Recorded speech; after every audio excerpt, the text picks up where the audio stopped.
Thank you so much for being with me today on a Saturday. It is such a pleasure to talk about this exhibition, Gothic Soul Charles Meryon, which is on view at Telfair Museums in Savannah, Georgia, until January 8, 2023. Of course, thank you so much to Natasha and Sarah for inviting me here today.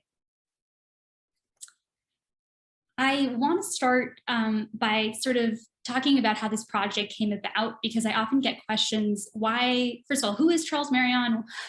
Why Charles Meryon? Why Telfair Museums? Where is Telfair Museums? What is Telfair Museums? Long story short, this project came about in 2020. I just started this position as assistant curator, Telfair Museums, which was founded in 1875, which made it the oldest public art museum in the South, and coincidentally, the first museum in the US to be founded by a woman. So this small museum happened to have a collection of photographers after Charles Meryon. And this is me just looking in the archives and finding this surprising portfolio. How did this work by this 19th century etcher make its way in Savannah, of all places? And so it piqued my interest when I learned that the portfolio came to Georgia first and then Savannah, Atlanta and then Savannah, through Le Train de la Reconnaissance Française, colloquially known as the Mercy Train. And I discovered that I didn't really know what the Mercy Train was, and that this was a story that I wanted to learn more about.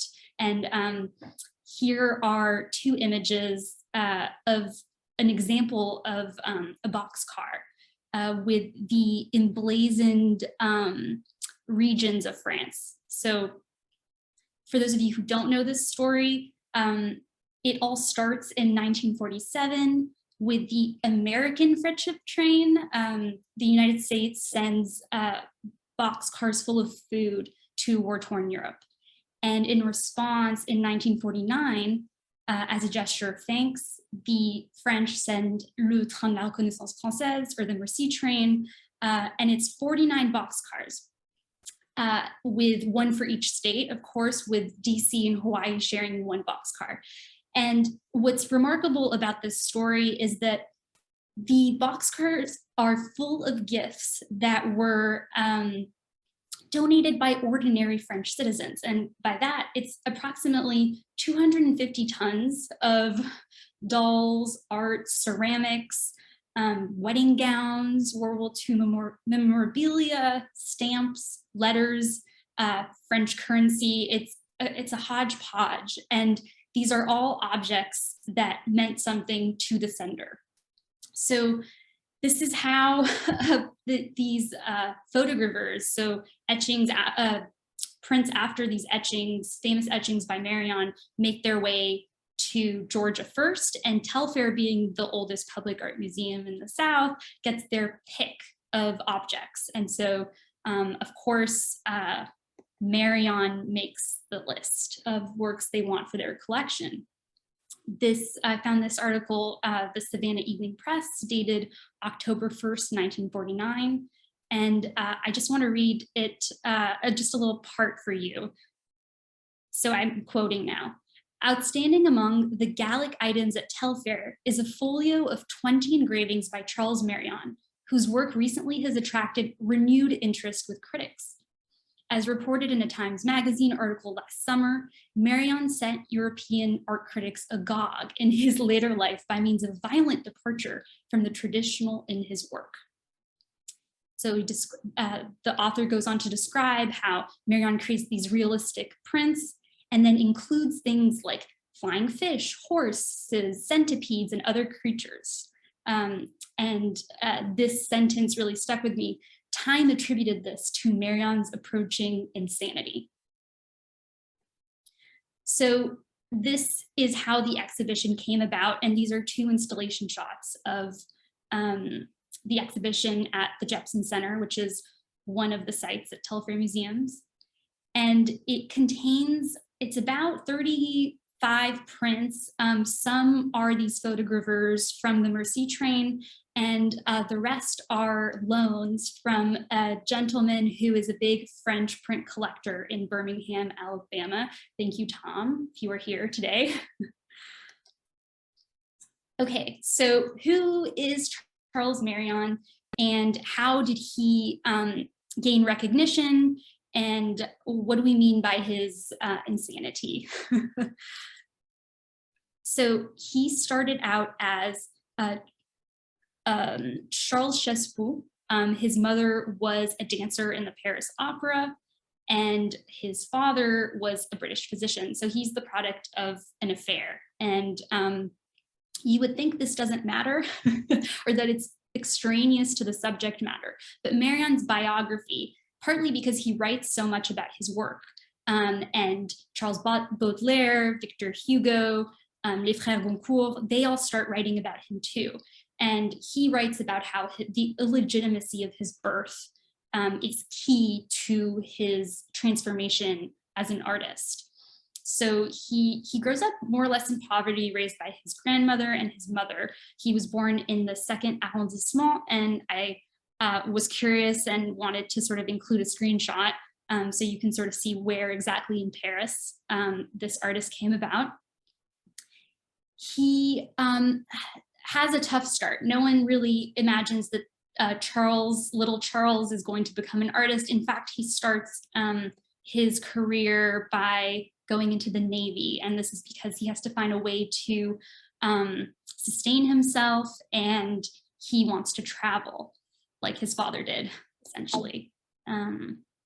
So he embarks on this expedition called Le Rhin, and he does not know what he's stepping into, because previously France had, of course, colonial desires and wanted to colonize places, which it later did, like Tahiti and New Caledonia. But previous expeditions had really been scientific based. And when Meryon embarks on Le Rhin, it's a political mission. And this is 1842. And he essentially is sent to as a reinforcement. Not that he goes into battle, but the boat is full of provisions and foods and arms. And so he is part of this sort of violent mission. But this proves transformational because he ends up learning how to draw when he's in naval school, and then he trains himself when he is in New Zealand and Tahiti. Lots of moments of idleness amidst a lot of movement sort of find Meryon feeling really introspective. So he writes about how he wants to learn more about art and literature and politics, and has these really grand ambitions for himself. He sort of starts to express a little bit of discontent at his time in the Navy. And I've included 2 prints here that are just examples of etchings that he created after having left the South Pacific. And he initially thought he would make his fame on a series of etchings of his time in the Navy. So he resigns from the Navy, but doesn't really tell the Navy that he's going to resign, because is starting to have a little bit of mental health issues, first of all. Second of all, he also, when he returns, there's political unrest, and decides, for an incredible, really unfathomable reason, because he is penniless, that he's going to become an artist. But what does he discover? He discovers that he's colorblind. So painter, maybe not, but etcher sounds appealing.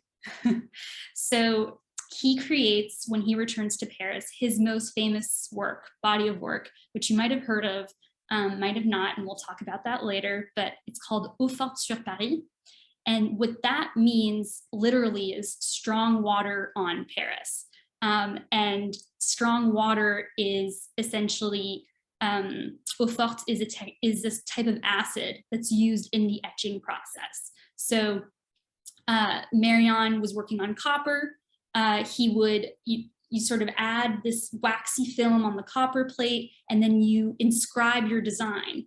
And then when you add the strong water, the acid, which is very toxic, by the way, it would create the incisions in the plate, which then were inked and then put in the printer.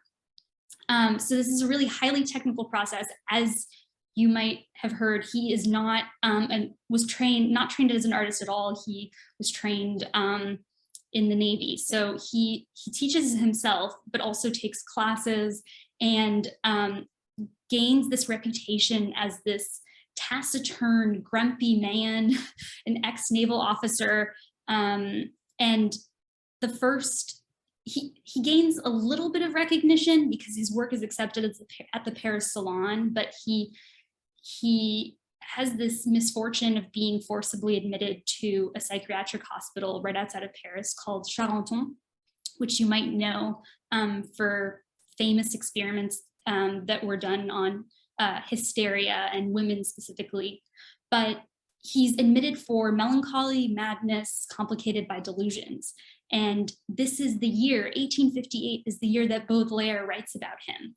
And it's also the year that he gains, I think, it's not a catalogue raisonné, but a full, the Gazette des Beaux-Arts writes a big article about him. So he is gaining traction and is sort of stopped a little bit in his tracks. He eventually would be readmitted in the hospital and passed away, malnourishment and exhaustion, 1868. And by that point, he's gained a reputation across Europe as a mad genius. And so we're going to talk a bit about how that came about in his works. So this print is always a favorite in the exhibition because, first of all, if you see it in person, it's quite small. It's a tiny jewel. The chiaroscuro is really strong, but you don't necessarily know what you're looking at unless you read the label. So this is the morgue. And for those of you who don't know, the morgue was, strangely, in the 19th century, a place for socialization, which is weird to think about today, but it was free admission. And folks would come here to gossip about, the shoemaker's wife had cheated on her husband and he just threw himself in the Seine. Like, I wonder if we're going to see his body today. And did you know, So it created this very interesting, strange, morbid world. And the morgue was installed on the banks of the Seine because death by drowning and suicide by drowning was the most common cause of death during Meryon's time in Paris. And if you look at this is a zoom in on the action, but essentially what's happened, and we know this through Meryon's letters, a mother has just identified her dead son who's committed suicide in the Seine. The big man on the right here with the hat is the officer directing them to the morgue. And of course, you have the spectators morbidly looking down and voyeuristically consuming this content, is how I would say it. This print, Ministère de la Marine, is a work Meryon made later on. And it sort of cements his fame because it depicts, as was reported in that article, a very realistically rendered Parisian scene. So you have, this is the Ministry of the Navy. You can see the Concorde in the background here. And what do you have? Flying fish and strange sea creatures. And instead of thinking this is Meryon perhaps upset at the Navy, which he was, or this is Meryon bringing two of his worlds together, so his time in the South Pacific and his feelings perhaps about his job there and his views of Paris, people said, no, this is just because he's crazy and this is why he was admitted to the hospital and he's a mad genius. Today, of course, and in this exhibition, I'm trying to nuance that and not center the conversation so much on his mental health. This is another print, which is particularly dear to me, Collège Henri IV. Meryon climbed the Pantheon, I think, 16 times, he said, to make this vista. He's gained some popularity at this time, but he's penniless. He's starving, and he's been kicked out of his apartment, and his friends decide to throw him a bone. So they commission him to draw a cityscape, and this is what he gives them. In the background, you see Paris has somehow approached the sea, and there are mountains and giants and big whales and serpents and pirogues that look like boats that he would have seen in the South Pacific. And his patrons, who are also his friends, said, no, this is not what we wanted. So he later printed another work that looks respectably within the norms of the time, and he would always print them together. So he kept the one that was more acceptable and but treasured this depiction, and in the text writes about the artist's right to express himself, which is another fascinating part of the story. So this suite of Eau forte sur Paris, the Strong Water in Paris series, why did it become famous? I talk about him as this, having this reputation now as this master etcher, this genius, this dark genius. And it's because of prints like these. And I know to us, our modern eyes, it doesn't necessarily seem particularly revolutionary. But at a time where at the Paris Salon, you were seeing works that were more like, think Piranesi, way more picturesque, and Meryon, on the contrary, he's bringing you, underneath the bridge, he's showing you sort of the darker, murkier sides of Paris.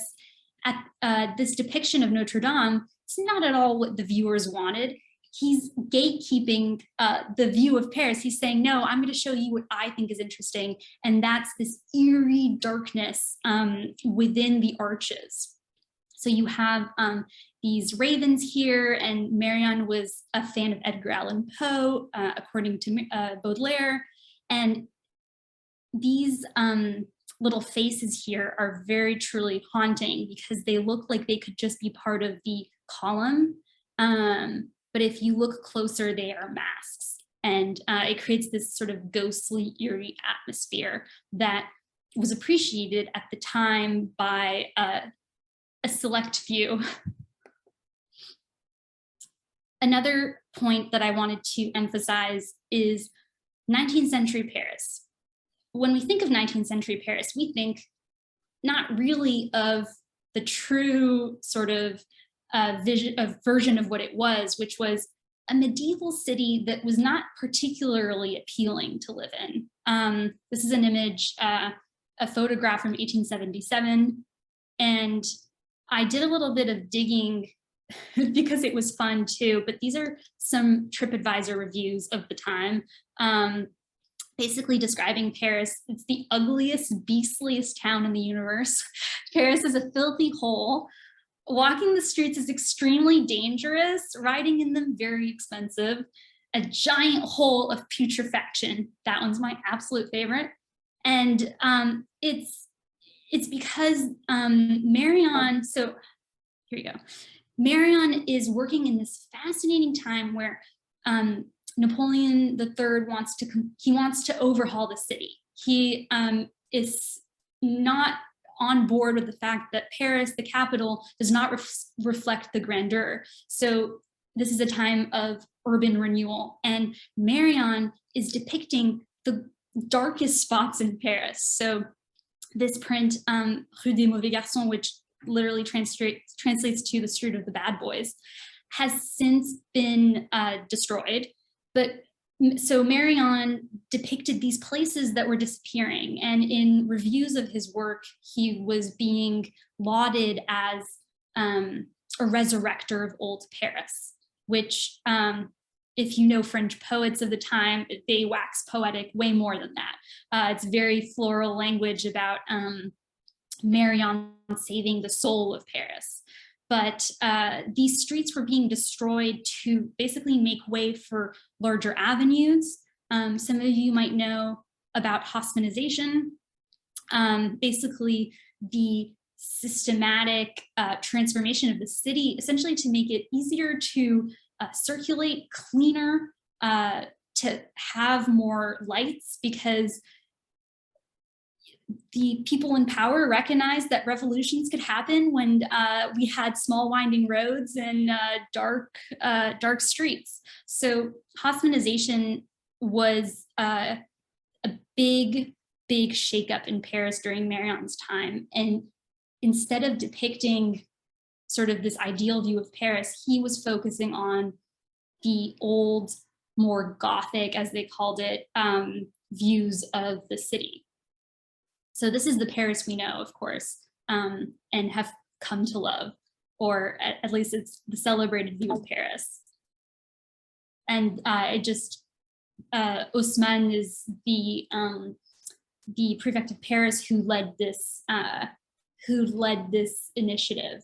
And it's quite funny to read Meryon's letters, because he doesn't call out Haussmann directly, but he basically says, the new Paris is so boring. It all looks the same. Where are all the, old buildings that I loved? Yes, they were falling apart, but they had charm.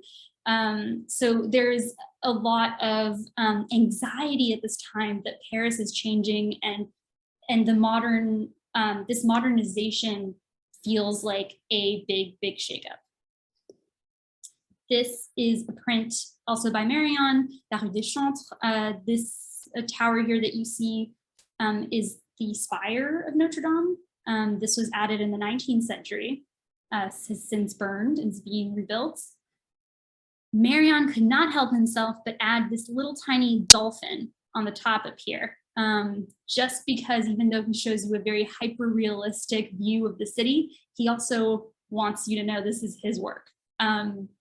But this print is really understated in the sense that it's not one that you think Meryon, you think Notre Dame, and you think these more charged views. But this print, if you really dissect it, first of all, he exploits the format. So he puts you in the sort of middle of the street when it's these medieval streets, and you can feel the claustrophobia that they might have felt. And you have folks engaging, well, it's an officer's trying to separate a brawl, and you have kids being knocked around. He has these funny little Easter eggs in his work. It says bain de mer here, which relates to another work. And I have to stop myself sometimes when I talk about this work, because they're worlds within worlds within worlds. And I would really encourage you to sort of Google them and zoom in and sort of choose your own adventure with them. La Pompe Notre-Dame, this print was accepted to the Salon. Here you can see Notre Dame in the background. This pompe was quite frankly not appreciated by anyone in the city, but when Haussmann announced it would be destroyed, everybody threw a fit, which feels, says a lot about human nature. But it was the main source for all the water fountains. And it was, when Meryon heard it would be destroyed, he hurried to sketch it and then went back to his studio and etched it and printed it himself. So this story is, I think, captivating in part because it brings in all of these literary players. So Notre Dame de Paris by Victor Hugo, originally published in 1831, which is technically before Meryon even starts to etch, is is, as you might have heard, one of the key impetuses for the restoration of Notre Dame. So Victor Hugo revalues the cathedral as a site of French greatness and laments its deterioration. And the book is immensely popular and creates this sort of fervor for the Gothic. And it's interesting to think, right, that this is happening sort of at the same time that the powers that be want to modernize the city. So there's this nostalgia, but also this movement towards progress. This is one of my favorite images of this time period. This is Victor Hugo comes to be associated with the cathedral because he has sort of repopularized it. And the little quote on the bottom says, "A narrow epoch, when only Victor Hugo carried his head straight and blast the ceiling with his giant head." And so he's sort of become part of the stained glass window, and his huge head, a sign of his intelligence, is also a symbol of the greatness of the sort of verticality of these big monuments. They had a good sense of humor. What can I say? The 19th century. So the chief restoration officer of the Notre Dame Cathedral, Eugène Viollet-le-Duc, is a controversial figure because his view on architecture or on restoration of these big monuments is not to, he says, to restore a building is not to repair or reconstruct, it's to reestablish it in a complete condition which may never have existed at any given moment, which is all to say that this Gothic revival is very much a product of 19th century imagination. What do I mean by that? Viollet-le-Duc creates over 54 chimeras for the facade of Notre Dame. So oftentimes we think of gargoyles and chimeras as this medieval vestige, but in fact there were gargoyles before, but Viollet-le-Duc doubled them and then installed all of these beasts. And this is just a couple of examples of what was installed on the facade. All of this is relevant because Meryon gains fame through this work and Le Strige, which did not have a name. When Viollet-le-Duc conceived of this chimera, it did not have a name. It was just sort of thought of as a horned devil. He calls it Le Strige, which translates vaguely to vampire. And writing to his father, he says, "Regarding my engraving of the Notre Dame lookout, I would answer that the view is taken from above the higher part of the gallery by the same name. The monster that I represented does exist and is in no way a work of imagination. It seemed to me that this figure was a personification of lust." And I think it's very interesting that he says, it's in, this creature that I represented, it exists. It's not in my head. You all think I'm crazy, but this actually exists. I'm just representing what is out there. And Meryon added poetry to his works because he had great ambitions to be a complete, total, artist in sort of the humanism vein. And he edited this poem a couple times, but in the fourth and fifth state, it ended up being insatiable vampire, eternal lust, above the great city, you spy on your prey. And this, if you've ever been on the Notre Dame gallery in this area, you'll notice that this tower, La Tour Saint-Jacques, does not look that large from that view. Meryon sort of enhances it, not just because it looks good in the composition, but because it's the vestige of an old Gothic church. And so he is enhancing, sort of creating this story of the Gothic in the 19th century. And this print gets rave reviews, of course, by our friend Baudelaire. Baudelaire tries to work with Meryon. He says, I'll write a story for all of your prints and we can create this portfolio together.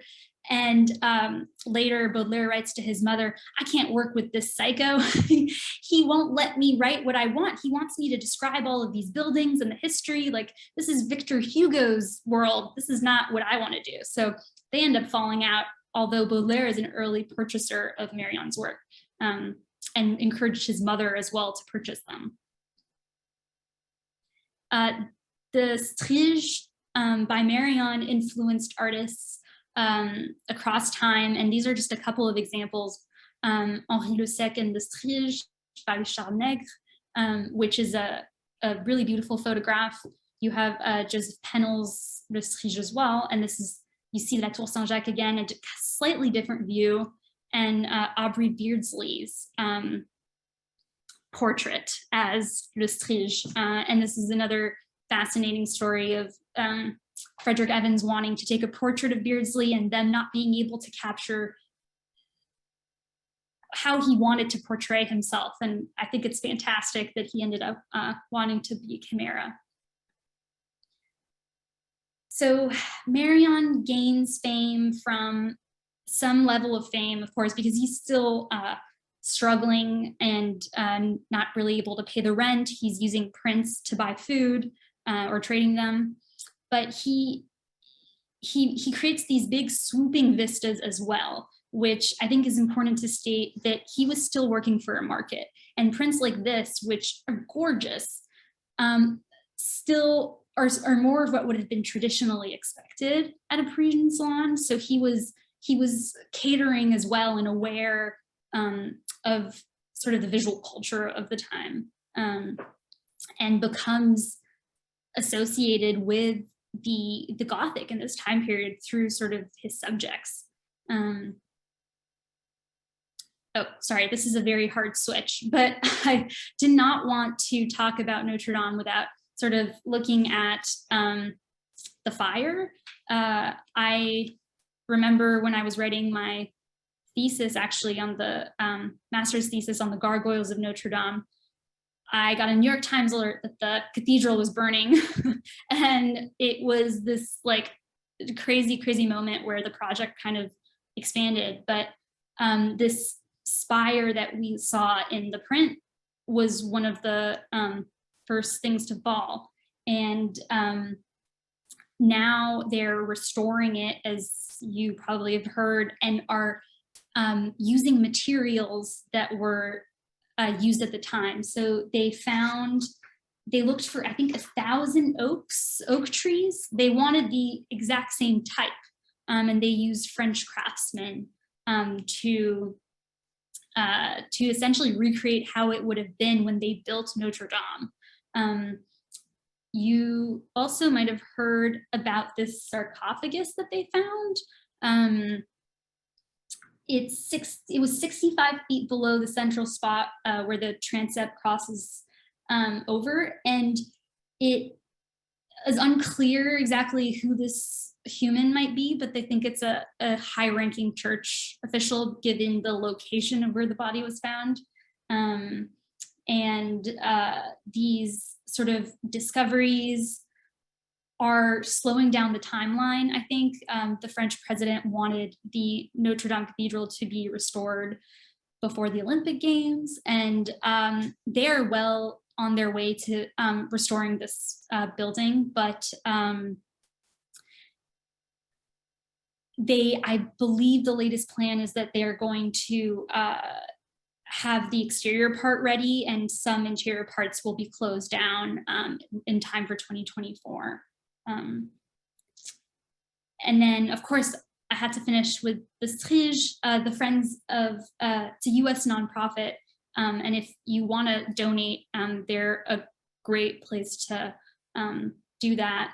They have been essentially calling directly to lovers of the Gothic, of Notre Dame, of Paris, and you can fund the restoration of whatever part of the edifice that you want. So there are all the chimeras, all the gargoyles, different parts of the cathedral.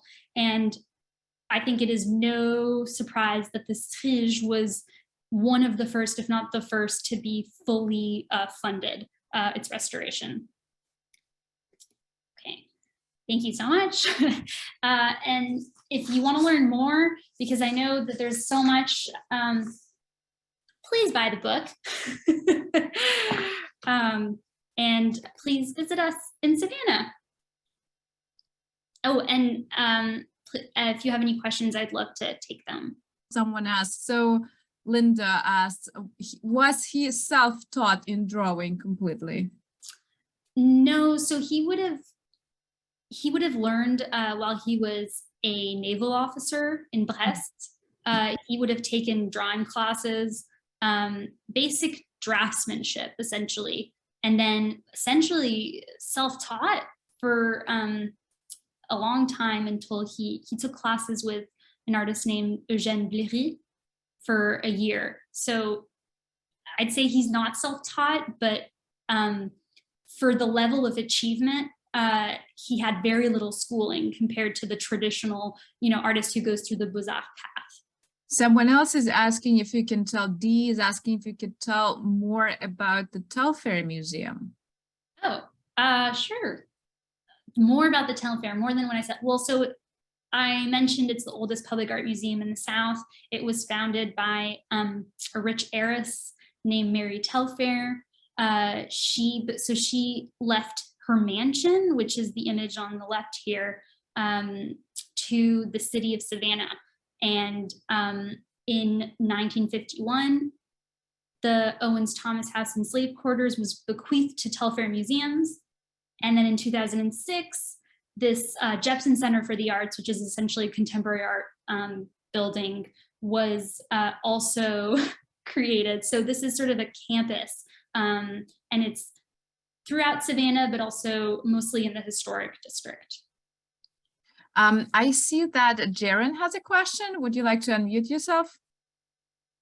Yes, hello. Thank you for your presentation. I have a couple of questions in general, but to make sure that other people have time, I'll just ask my first. You mentioned that the 1854 La Morgue is one of the most famous works, and it's like much smaller than people expected. Yeah.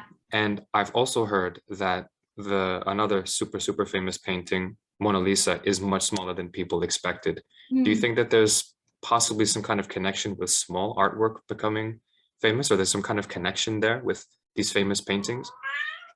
I love that. That's such a great question, because it's like highly analytical and conceptual. And I think my limited answer is to say that I think somebody like Meryon or somebody like Da Vinci, when you're working on a small scale, think about the sort of level of precision, the steadiness of your hand, the amount of pressure that you're putting in the plate or on the pen. So everything is on a smaller scale. I think creates or is a testimony to the talent of the artist. Another thing I will say is that these prints, because they're so small, and maybe that was the case before the Mona Lisa got big, but you really had to get close, right? You had to, the viewing experience, I think, made you come in and have a sort of, a bit more of a connection. Another thing, small artworks are portable, and movement of art, I would say, is a big factor in what ends up being famous, right? If work can travel, like we saw, something like the Mercy train could bring over Prince and popularize Meryon in Savannah. There's sort of I think something to that. Okay, let's take some other questions.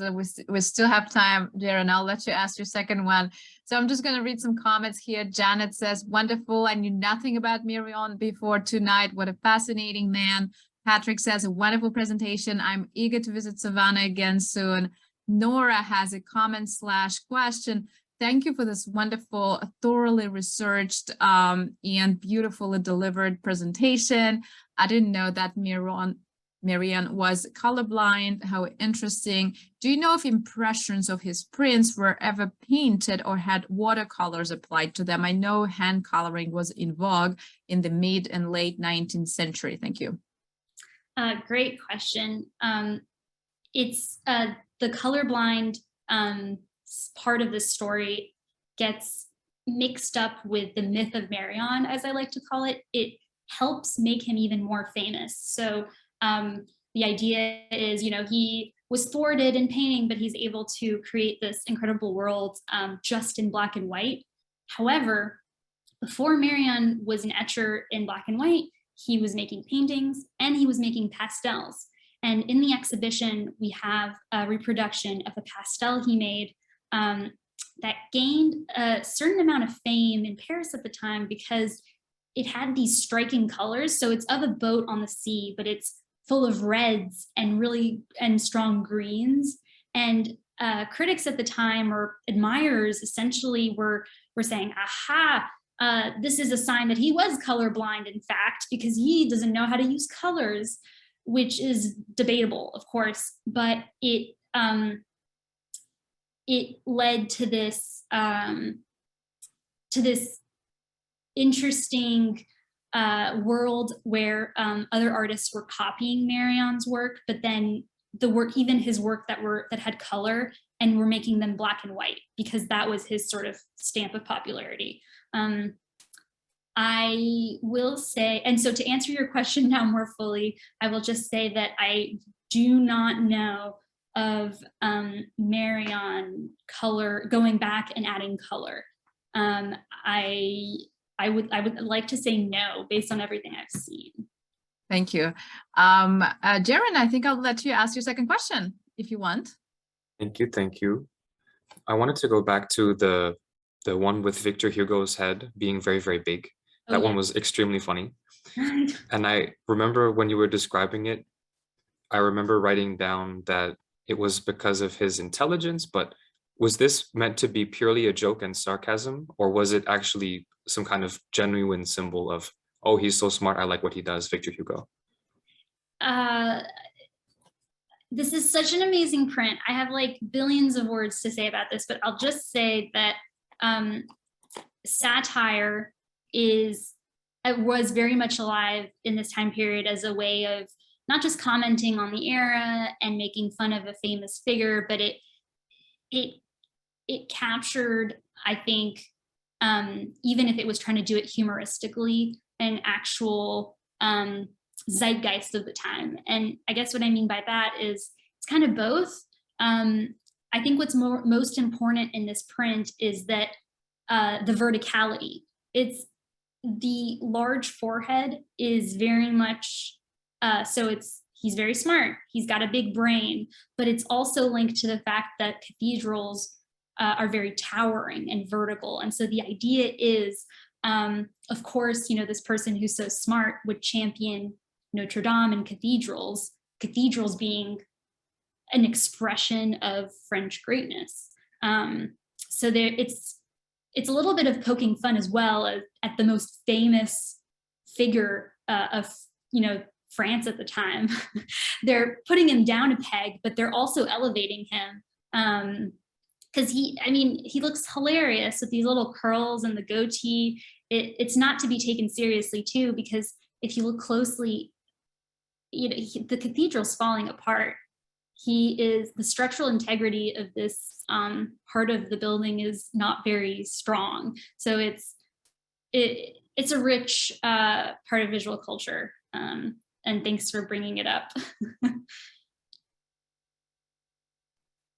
Someone asking you if you study at the Savannah School of Art and Design. Oh, no, Savannah College of Art and Design. No, but we are very grateful for the Savannah College of Art and Design because it brings a ton of artists and art historians to town. We frequently show contemporary artists who graduated from SCAD, and I personally have not studied at that university. We have another question here. Were any of his most extreme etchings, in the sense that they were not necessarily what public of the time wanted, which include flying creatures, for example, were those popular? Mm-hmm. Or is that a 20th? Do you understand the question? Yeah, I do. I think the question is basically attending to the fact that I sort of built up Meryon's fame. I said that he was famous in his time. I think what's interesting with this artist is that he he's kind of an artist in the sense that a lot of writers and fellow printmakers were very interested in his work. He helped spawn the etching revival in the 19th century in Europe and in the United States. And his depictions that were considered quite strange and eccentric were definitely appreciated, and people wrote about them. But I would say that because of the dismissal of his mental health issues, or the dismissal of his work because of his mental health issues, I'd say that he got lost a little bit to history and is now being rediscovered and studied again. To continue your thought about mental illness, I just wanted to read this comment by Sarah, who left it right at the beginning. She says, I can see why Baudelaire liked him. They shared many similarities. A trip, although Baudelaire did not go as far, and definitely depression. And Baudelaire had what we call bipolar disorder nowadays. Mm-hmm. So maybe you can talk, I know you did talk about that, a little more about how his mental health, how his depression and other things, mental issues were viewed upon in the 19th century, how much it affected his work. You sort of kind of answered that already, but if I'm not mistaken, he actually died in an asylum. How many times did he go? Did he come back at some point? In response to Sarah's comment, it's hilarious to read basically Baudelaire's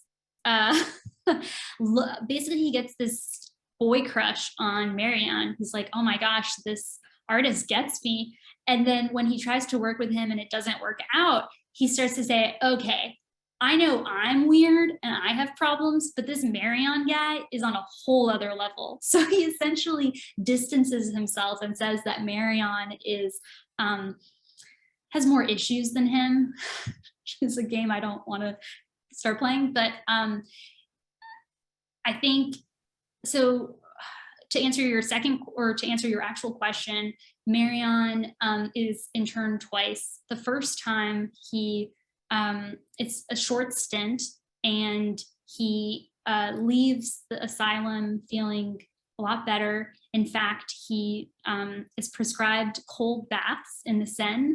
That's the mental health treatment at the time. You have issues, every day, go swim in the Seine. And so there were these establishments, and he depicts those in his work, actually.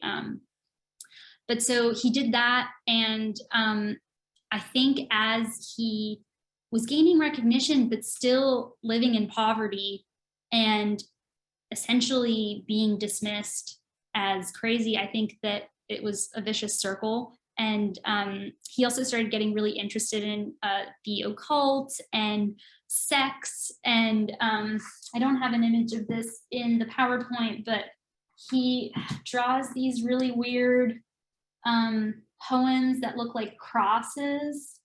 Let's see if I can find it. But yeah. So like he's got this print that's basically about, it's called Lunar Law, and he writes that everybody should sleep vertically because horizontal sleeping is just for creatures and beasts and not fit for humans. So we should all sleep in coffins that are vertical. And there's a certain level probably of humor there. But also I think he was experimenting with trying to find a set of laws that would make sense to him as an artist. So I think he's sort of dabbling in all of these different fringe theories. But, oh yeah, so anyway, he definitely starts feeding into his reputation and has hallucinations, and he ended up dying in the asylum. They say he died from malnourishment, but in his final days, he had visions that he was Christ. And I mention this because Baudelaire also, or I don't know if this is actually factual, but I remember reading a biography where they Baudelaire also said that he thought he was Christ. So I do think that there is more to be uncovered here. I mean, I think that the detective story stops there because we don't have more information, but the strong water that I mentioned, it was highly toxic. And when they exhumed his body, they found a bunch of stuff in his lungs. And I think that he was definitely, his predisposition to depression and other mental health issues were probably accentuated by this really terrible toxic materials that he was inhaling probably every day. So that's my long-winded answer, because I don't think that we can really know. It's lost to history, but I think it's a disservice to sort of just talk about him as having created all these things out of insanity. But to sort of not tell his story fully is to erase the fact that, yes, he did struggle. We also know that Charenton was famous for holding women who maybe had too many emotions, and the threshold for what was acceptable at the time was even, lower than it is now. So Meryon was definitely considered a weirdo for obvious reasons, and also for reasons today maybe that we would think are a bit much. Thank you so much. That's very interesting what Baudelaire actually thought of him. And I don't think anyone would be prescribed any kind of swimming in the Seine these days. I know. It's probably also, given that that a high number of folks were committing suicide in the Seine, that a lot of things were being thrown in the Seine that were bodily fluid types things. I think maybe swimming in the Seine helped him, but probably also might have given him some dirty rashes. Absolutely. We have, let's see, we'll take this last question. It's already in the chat. Similar to other artists like Van Gogh, why are so many artists' work like Charles Meryon work only extremely famous and expensive after they pass away? Maybe Meryon's being grumpy was what made people not like his art when he was alive. Yes, thank you for that question. I think a big part of my thinking in the book is, I think, through the ways that Meryon, I believe, fed into this myth. I think he maybe not consciously recognized that it was getting him some popularity, and that he was branding himself essentially. But it's an interesting, I think it's part of how the human nature is. We like to latch on to eccentric personalities, and we're sort of titillated. It's a little bit like socializing at the morgue. We like the voyeuristic aspect of feeling like we know someone and that they're bad, but they created these great things. That story has still not gotten too old for us as art appreciators.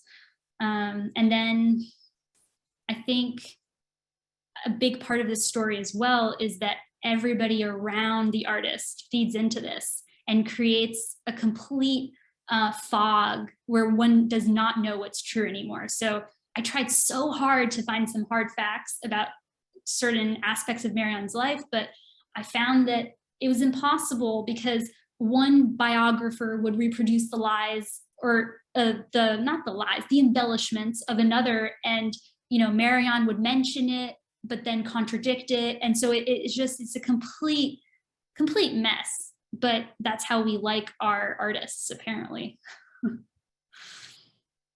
Well, thank you so much again, Anne-Solène, for your time today, for this fascinating presentation, which has, by the way, been recorded. So if you would like to watch it again, come back to certain parts of it, or recommend it to your friends, you're very welcome. It will be up on our YouTube channel next week. I will send a link to everyone who signed up for this event. Thank you also for your amazing questions. And yes, if you're traveling to Georgia, I hope you will stop by. For how long is the exhibit up? Until January 8th. Okay, well, we'll still have some time. Well, thank you so much again. And I wish everyone a very good rest of your day. Thank you. Bye. Thank you.